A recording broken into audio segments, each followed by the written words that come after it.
Hi all, എല്ലാവർക്കും അമിൻജാസ് ഫാമിലിയുടെ പുതിയൊരു വീഡിയോയിലേക്ക് സ്വാഗതം. അപ്പം ഞാൻ ഇന്ന് വന്നിട്ടുള്ളത് പതിവ് പോലെ തന്നെ വളരെ യൂസ്ഫുൾ ആയിട്ടുള്ള കുറച്ച് നല്ല ടിപ്സുകൾ കളക്ട് ചെയ്തിട്ട് തന്നെയാണ്. എന്നും പറയുന്ന പോലെ വീഡിയോ എല്ലാവരും ഫുള്ളായിട്ട് കാണുന്ന സമയത്ത് നിങ്ങൾക്ക് യൂസ്ഫുൾ ആയിട്ട് തോന്നുകയാണെങ്കിൽ ലൈക്ക് ചെയ്യാനും ഷെയർ ചെയ്യാനും കമൻറ്റ് ചെയ്യാനും സബ്സ്ക്രൈബ് ചെയ്ത് കൂടെ കൂട്ടാനും മറന്നു പോകരുത്. അപ്പോൾ ഒട്ടും സമയം കളയാതെ നമുക്ക് ഇന്നത്തെ വീഡിയോയിലേക്ക് പോവാം. അപ്പോൾ ആദ്യം തന്നെ ഞാനിത് അതുപോലെയുള്ളൊരു ബോക്സാണ് എടുത്തിട്ടുള്ളത്. ഇത് ഫുഡൊക്കെ ഓർഡർ ചെയ്യുന്ന സമയത്ത് നമുക്ക് കിട്ടുന്നതാണ് കേട്ടോ. ഒരുപാട് കാര്യങ്ങൾ ഈ ഒരു ബോക്സ് വെച്ചിട്ട് നമുക്ക് ചെയ്യാനായിട്ട് പറ്റും. പക്ഷേ ഇതെല്ലാം നമ്മൾ ശ്രദ്ധിക്കാതെ വലിച്ചെറിയാറാണ് പതിവ് അല്ലേ. എന്നാൽ ഇത് വെച്ചിട്ട് വളരെ എളുപ്പത്തിൽ തന്നെ നമുക്ക് നല്ലൊരു ബ്രഷ് ഹോൾഡർ സെറ്റ് ചെയ്യാനായിട്ട് പറ്റും. അപ്പോൾ ഞാൻ ആദ്യം നമ്മൾ ചെയ്യേണ്ട ഒരു കാര്യം, ഈ ഒരു ബോക്സിൻ്റെ അടിവശം ഉണ്ടല്ലോ, ഇവിടെയാണ് നമ്മൾ ഹോൾസ് ഇട്ട് കൊടുക്കേണ്ടത് കേട്ടോ. അപ്പോൾ ഇതിലൊരു 3 ഹോൾസാണ് ഞാൻ ഇട്ട് കൊടുക്കുന്നത്. ഒരു ബ്രഷ് ഒന്നും ടച്ച് ചെയ്യാത്ത വിധത്തിൽ വേണമല്ലോ അഡ്ജസ്റ്റ് ചെയ്ത് വെക്കാനായിട്ട്. അപ്പോൾ അതുകൊണ്ട് തന്നെ 3 എണ്ണമാണ് ഞാനിതിൽ സെറ്റ് ചെയ്യുന്നത് കേട്ടോ. അപ്പോൾ ആദ്യം 3 ഹോൾസ് ഒന്ന് ചെയ്തെടുക്കാം. അപ്പം ഞാനിത് ആ കത്തിയൊക്കെ ചൂടാക്കി കഴിഞ്ഞതിന് ശേഷം ഞാനിത് ഇതേപോലെ ഒരു ഹോൾസ് ഇട്ട് കൊടുക്കുന്നുണ്ട്. അപ്പോൾ അതവിടെ ഒരു ഹോള് റെഡിയായി കിട്ടിയിട്ടുണ്ട് കേട്ടോ. ഇതുപോലെയുള്ള 2 ഹോളും കൂടി ഇട്ട് കൊടുക്കുന്നുണ്ട്. അപ്പോൾ നമ്മൾ ഇട്ട് കൊടുക്കുന്ന ഹോള് ആ ഒരു ബ്രഷ് അതിൽ ഹാങ് ചെയ്തിടാൻ പറ്റുന്നതായിരിക്കണം. ഒരുപാട് സൈസ് കൂടിക്കഴിഞ്ഞാൽ നമ്മൾ ഇടുന്ന ബ്രഷ് താഴോട്ട് ചാടിപ്പോവും. അത് നിങ്ങൾ കട്ട് ചെയ്യുന്ന സമയത്ത് ശ്രദ്ധിക്കണം കേട്ടോ. ഇപ്പോൾ അതാ ഞാൻ 3 ഹോൾ ഇട്ട് എടുത്തിട്ടുണ്ട്. എന്നിട്ട് ഇതിൻ്റെ പിറകിലായിട്ട് നമുക്ക് ഡബിൾ ടാപ്പ് ഒന്ന് ഒട്ടിച്ചു കൊടുക്കാം. അപ്പോൾ ഞാൻ 3 ഡബിൾ ടാപ്പിൻ്റെ പീസാണ് എടുത്തിട്ടുള്ളത്. 2 സൈഡിലും അതുപോലെ തന്നെ സെൻറ്ററിലുമായിട്ട് 3 പീസാണ് ഞാൻ ഒട്ടിച്ചു കൊടുക്കുന്നത് കേട്ടോ. എന്നാൽ തന്നെ നമുക്കിത് നല്ല സ്ട്രോങ് ആയിട്ട് പേസ്റ്റ് ചെയ്യാനായിട്ട് പറ്റും. അപ്പോൾ അതാ 3 ഡബിൾ ടാപ്പ് ഒട്ടിച്ചെടുത്തിട്ടുണ്ട്. ഇനി ഇതിൻ്റെ സ്റ്റിക്കറൊക്കെ ഒന്ന് റിമൂവ് ചെയ്യാം. എന്നിട്ട് ആ ഒരു ഹോള് താഴേക്ക് വരുന്ന വിധത്തിൽ വേണം കേട്ടോ ഒട്ടിച്ചെടുക്കാനായിട്ട്. അപ്പോൾ ഞാൻ ആദ്യം തന്നെ ഇതിൻ്റെ സ്റ്റിക്കറൊക്കെ ഒന്ന് മാറ്റി കൊടുക്കുന്നുണ്ട്. സ്റ്റിക്കറൊക്കെ റിമൂവ് ചെയ്തതിന് ശേഷം നമ്മൾ എവിടെയാണോ ഇത് സെറ്റ് ചെയ്യാൻ ഉദ്ദേശിക്കുന്നത് ആ ഒരു ഭാഗത്ത് നന്നായിട്ടൊന്ന് പ്രസ് ചെയ്ത് കൊടുക്കാം. അപ്പോൾ ഇത് നല്ല പോലെ അവിടെ സ്റ്റിക്കായിട്ട് കിട്ടിയിട്ടുണ്ട്. എന്നിട്ട് ഞാനിതിലേക്ക് 2 ബ്രഷ് ഇട്ട് കൊടുക്കുന്നുണ്ട് കേട്ടോ. അപ്പോൾ വളരെ എളുപ്പത്തിൽ ചെയ്തെടുക്കാൻ പറ്റുന്ന ഒരു ബ്രഷ് ഹോൾഡർ നിങ്ങൾക്ക് യൂസ്ഫുൾ ആയി കാണുമെന്ന് വിചാരിക്കുന്നു. ഇനി അടുത്ത ടിപ്പിലേക്ക് പോവാം. അതിനായിട്ട് ഞാൻ എടുത്തിരിക്കുന്നത് അലൂമിനിയം ഫോയിലാണ് കേട്ടോ. ഇനി ഞാൻ ഇന്നത്തെ ഈ ഒരു വീഡിയോയിൽ ഉൾപ്പെടുത്തിയിരിക്കുന്ന ടിപ്സുകൾ ഈ ഒരു അലൂമിനിയം ഫോയിൽ വെച്ചിട്ട് നമുക്ക് ചെയ്യാൻ പറ്റുന്ന കുറച്ചധികം യൂസേജസ് ഉണ്ട്. അതിൽ എനിക്കറിയുന്ന കുറച്ച് കാര്യങ്ങളാണ് ഇന്നത്തെ വീഡിയോയിലുള്ളത്. അപ്പോൾ നമ്മുടെയൊക്കെ വീടുകളിൽ കുറച്ച് നാൾ നമ്മൾ കത്തി കണ്ടിന്യൂസ് ആയിട്ട് യൂസ് ചെയ്ത് കഴിഞ്ഞാൽ അതിൻ്റെ മൂർച്ചയൊക്കെ പോവാറുണ്ട് അല്ലേ. അപ്പോൾ ഒത്തിരി കാശൊക്കെ മുടക്കിയിട്ട് നമ്മൾ വീണ്ടും അത് മൂർച്ച കൂട്ടുന്നതിന് പകരം പുതിയതായിട്ട് ഒന്ന് പർച്ചേസ് ചെയ്യാണ് ചെയ്യാറുള്ളത്. എന്നാൽ ഇതുപോലെ മൂർച്ച കുറഞ്ഞിട്ടുള്ള കത്തി ഉണ്ടെങ്കിൽ നമുക്ക് തന്നെ നമ്മുടെ വീട്ടിൽ മൂർച്ച കൂട്ടിയെടുക്കാനായിട്ട് പറ്റും. അതിനായിട്ട് ഇതേപോലെയുള്ള ഒരു അലുമിനിയം ഫോയിലിൻ്റെ ഒരു കുഞ്ഞു പീസ് മതി. അത് നന്നായിട്ടൊന്ന് ഫോൾഡ് ചെയ്തെടുത്തതിന് ശേഷം അതിൻ്റെ മൂർച്ച വരുന്ന ഭാഗത്ത് ഇതേപോലെ ചെയ്ത് കൊടുക്കുക കേട്ടോ. ഇങ്ങനെ ചെയ്യുന്ന സമയത്ത് നിങ്ങൾക്ക് കാണുന്നുണ്ടാവും ആ ഒരു അടിവശം നല്ല പോലെ തെളിഞ്ഞു വരുന്നതായിട്ട് കാണുന്നുണ്ടാവും. ഇപ്പോൾ എനിക്കിത് അത്യാവശ്യം നന്നായിട്ട് തന്നെ മൂർച്ച കൂടി കിട്ടിയിട്ടുണ്ട് കേട്ടോ. വീഡിയോസ് കാണുമ്പോൾ നിങ്ങൾക്ക് മനസ്സിലാകുന്നുണ്ടാവും. അപ്പോൾ അതാ വളരെ എളുപ്പത്തിൽ നമുക്ക് തന്നെ നമ്മുടെ വീട്ടിൽ വെച്ചിട്ട് ഒരു അലൂമിനിയം ഫോയിൽ ഉണ്ടെങ്കിൽ മൂർച്ച കൂട്ടിയെടുക്കാൻ പറ്റുന്ന ഈ ഒരു ടിപ്പ് നിങ്ങൾക്ക് ഇഷ്ടപ്പെട്ട് കാണുമെന്ന് വിചാരിക്കുന്നു. ഇനി അടുത്തൊരു ടിപ്പിലേക്ക് പോവാം. ഇനി ഞാൻ എടുത്തിട്ടുള്ളത് ഒരു സ്റ്റീൽ പാത്രമാണ് കേട്ടോ. അപ്പം ഇതേപോലെ അടിയിൽ പിടിച്ചിട്ടുള്ളതോ അതല്ലെങ്കിൽ നമ്മൾ പാലൊക്കെ കുക്ക് ചെയ്ത് കഴിഞ്ഞാൽ അടിയിലൊക്കെ ഇതുപോലെ ഒരു കൊഴുപ്പ് വരാറുണ്ടല്ലോ. ഇത് ഞാൻ ഓട്സ് കുക്ക് ചെയ്തിട്ടുള്ളൊരു പാത്രമാണ് കേട്ടോ. ഇതിൻ്റെ അടിയിൽ നിങ്ങൾക്ക് കാണുന്നുണ്ടാവും നല്ലപോലെ വേസ്റ്റ് ഉണ്ട്. ഇങ്ങനെയുള്ള പാത്രങ്ങളൊക്കെ പെട്ടെന്ന് നമുക്ക് ക്ലീൻ ചെയ്തെടുക്കാനായിട്ട് പറ്റും. ഇതിന് ലിക്വിഡോ സ്പഞ്ചോ ഒന്നും യൂസ് ചെയ്യേണ്ട ആവശ്യമില്ല. ഇതേപോലെയുള്ളൊരു അലൂമിനിയം ഫോയിലിൻ്റെ കുഞ്ഞു പീസ് മതി കേട്ടോ. അപ്പോൾ അത് മാത്രം വെച്ചിട്ടാണ് ഞാനിത് ഉരച്ചെടുക്കുന്നത്. ലിക്വിഡൊന്നും ആക്കി കൊടുത്തിട്ടില്ല, സ്പഞ്ചോ കാര്യങ്ങളൊന്നുമില്ല. ഈ ഒരു അലൂമിനിയം ഫോയിൽ വെച്ചിട്ട് ജസ്റ്റ് നമ്മൾ ഉരച്ചെടുക്കുന്ന സമയത്ത് തന്നെ നമുക്ക് ആ ഒരു കൊഴുപ്പ് നീങ്ങി കിട്ടും. ഇപ്പം നിങ്ങൾക്ക് വീഡിയോയിൽ കാണുന്നുണ്ടാവും ഞാൻ ആ ഉരക്കുന്ന ഭാഗത്തുള്ള ഇതെല്ലാം നീങ്ങി വരുന്നതായിട്ട്. അപ്പം ഞാൻ ആദ്യം ഈ ഒരു പാത്രത്തിൻ്റെ എല്ലാ ഭാഗവും ജസ്റ്റ് ഞാനൊന്ന് ഉരച്ചെടുക്കുന്നുണ്ട് കേട്ടോ. ഇപ്പോൾ അതാ ഏകദേശം എല്ലാ ഭാഗവും ഒന്ന് ഉരച്ചെടുത്തതിന് ശേഷം ഞാനിത് ജസ്റ്റ് ഒന്ന് കഴുകിയെടുത്ത് വരാം. ഞാനത് ഒത്തിരി സ്ട്രെസ് ചെയ്യാതെയാണ് ഇത് ഉരച്ചിട്ടുള്ളത്. സ്പഞ്ചോ സ്ക്രബ്ബറോ ഒന്നും യൂസ് ചെയ്തിട്ടില്ല. അങ്ങനെ ഒറ്റ തവണ ഉരച്ചപ്പോൾ തന്നെ എനിക്ക് ഏകദേശം 3/4 ഭാഗം പോയി കിട്ടിയിട്ടുണ്ട്. ഇനി ബാലൻസ് ഉള്ള കുറച്ച് ഭാഗം അതേ അലൂമിനിയം ഫോയിൽ വെച്ചിട്ട് തന്നെയാണ് ഉരച്ചെടുക്കുന്നത് കേട്ടോ. വീണ്ടും എടുത്തു പറയേണ്ട ഒരു കാര്യം, സ്പഞ്ചോ സ്ക്രബ്ബറോ ഒന്നും യൂസ് ചെയ്തിട്ടില്ല. ഞാൻ ആദ്യം യൂസ് ചെയ്തിട്ടുള്ള ഒരു അലൂമിനിയം ഫോയിലിൻ്റെ കുഞ്ഞു പീസ് വെച്ചിട്ട് തന്നെ അടുക്കുള്ള ഭാഗങ്ങളിലെല്ലാം ഒന്ന് ഉരച്ചെടുക്കുന്നുണ്ട്. അപ്പോൾ നിങ്ങൾക്ക് കാണുന്നുണ്ടാവും ഈ ഒരു ഭാഗത്ത് നന്നായിട്ട് ഒരു പാട് വന്നിട്ടുണ്ട്. ആ ഒരു ഭാഗം ഞാൻ ഇതേപോലെ ഒന്ന് ഉരച്ചെടുക്കുന്നുണ്ട് കേട്ടോ.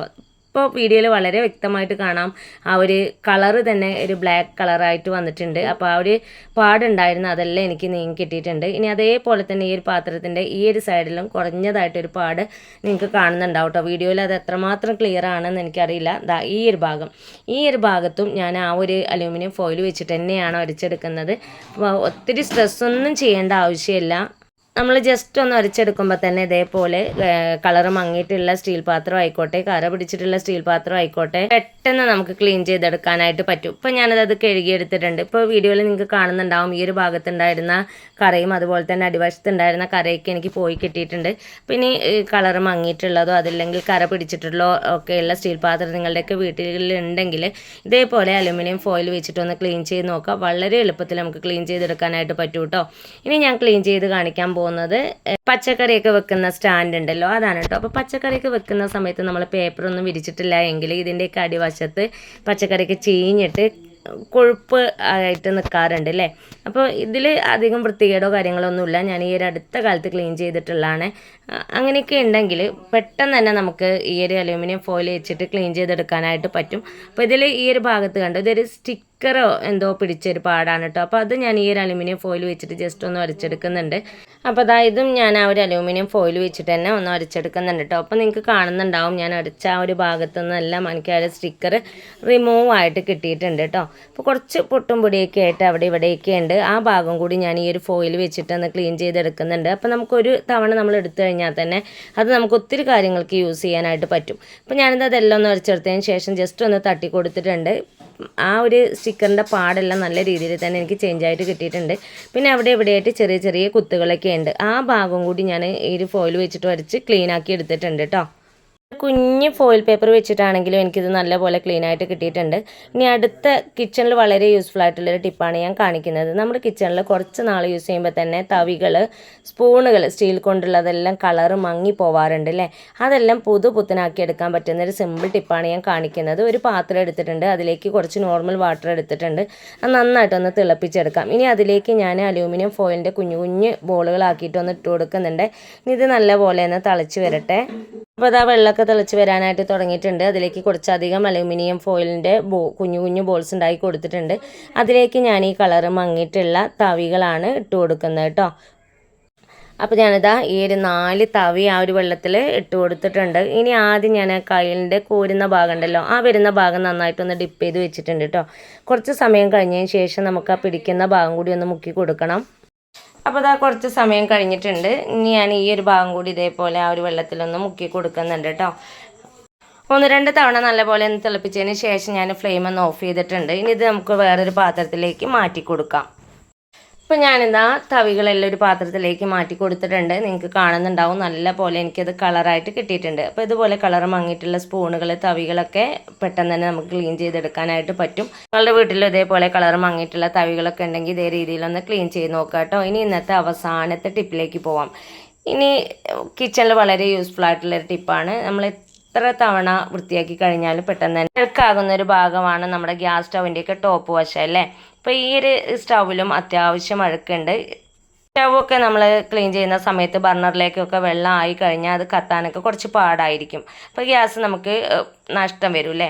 എന്നാൽ അതൊന്നും ഇല്ലാണ്ട് ഇരിക്കാനായിട്ട് നമുക്ക് ചെയ്യാൻ പറ്റുന്നൊരു സിമ്പിൾ ടിപ്പാണ് ഞാൻ കാണിക്കുന്നത്. ഒട്ടും വെള്ളമാവാതെ ബർണർ കീപ്പ് ചെയ്യാൻ പറ്റുന്ന ഒരു നല്ലൊരു ടിപ്പാണ് കേട്ടോ അത്. അതിനായിട്ട് നമുക്ക് ആവശ്യമുള്ളത് അലുമിനിയം ഫോയിലാണ്. അപ്പോൾ ഞാൻ എൻ്റെ കയ്യിലുള്ള ഈ ഒരു ഫോയിൽ 2 പീസായിട്ടൊന്ന് കട്ട് ചെയ്തെടുക്കുന്നുണ്ട്. 2 പീസ് വെച്ചിട്ട് ഈ 2 ബർണറും ഞാനൊന്ന് കവർ ചെയ്തെടുക്കുന്നുണ്ട് കേട്ടോ. നമ്മൾ ഇത് വെച്ചിട്ട് പ്രസ് ചെയ്യുന്ന സമയത്ത് തന്നെ നമുക്കത് നല്ലപോലെ സ്റ്റിക്കായിട്ട് കിട്ടും. അപ്പോൾ രണ്ടാമത്തെ ബർണറും ഞാൻ ഇതേ രീതിയിൽ ഒന്ന് പ്രസ് ചെയ്തെടുത്തിട്ടുണ്ട്. ഇപ്പോൾ വീഡിയോയിൽ നിങ്ങൾക്ക് കാണുന്നുണ്ടാവും. ഇനി നമുക്ക് ഗ്യാസ് സ്റ്റവ് ഒന്ന് ക്ലീൻ ചെയ്യാം. ഞാൻ ലിക്വിഡ് വെച്ചിട്ടാണ് ഇത് ക്ലീൻ ചെയ്തെടുക്കുന്നത്. എന്നിട്ട് സ്പഞ്ച് വെച്ചിട്ടൊന്ന് അരച്ചെടുക്കുന്നുണ്ട് കേട്ടോ. ഇതേപോലെ നമ്മൾ ക്ലീൻ ചെയ്തെടുക്കുകയാണെങ്കിൽ ഒട്ടും വെള്ളത്തിൻ്റെ അംശം ബർണറിലേക്ക് ആവില്ല കേട്ടോ. ഇപ്പം ഞാനിതാ ഈ ഒരു സ്റ്റൗവിൻ്റെ ടോപ്പ് വശമൊക്കെ നന്നായിട്ട് തന്നെ ഉരച്ചെടുത്തിട്ടുണ്ട്. അത്യാവശ്യം ലിക്വിഡും അതുപോലെ തന്നെ കുറച്ചധികം വെള്ളമൊക്കെ നിങ്ങൾക്ക് കാണുന്നുണ്ടാവും. എന്നാലും ആ ഒരു ബർണറിലേക്ക് നമ്മൾ ഫോയിൽ പേപ്പർ കൊണ്ട് കവർ ചെയ്തുകൊണ്ട് തന്നെ വെള്ളത്തിൻ്റെ അംശമൊന്നും ആവാതെ നമുക്ക് ക്ലീൻ ചെയ്തെടുക്കാനും പറ്റും കേട്ടോ. ഇപ്പം ഞാൻ എല്ലാ ഭാഗവും ഒന്ന് അടിച്ചെടുത്തിട്ടുണ്ട്. നന്നായിട്ട് ഉരച്ചെടുത്തതിന് ശേഷം ഞാൻ ഉണങ്ങിയ ഒരു കോട്ടൻ്റെ ടീഷർട്ട് വെച്ചിട്ട് ആ ഒരു സോപ്പിൻ്റെ പതയെല്ലാം ഒന്ന് തുടച്ചെടുക്കുന്നുണ്ട് കേട്ടോ. ഇപ്പോൾ നല്ല പോലെ എനിക്ക് സ്റ്റൗ ക്ലീനായിട്ട് കിട്ടിയിട്ടുണ്ട്. അഴുക്കെല്ലാം എനിക്ക് പോയി കിട്ടിയിട്ടുണ്ട്.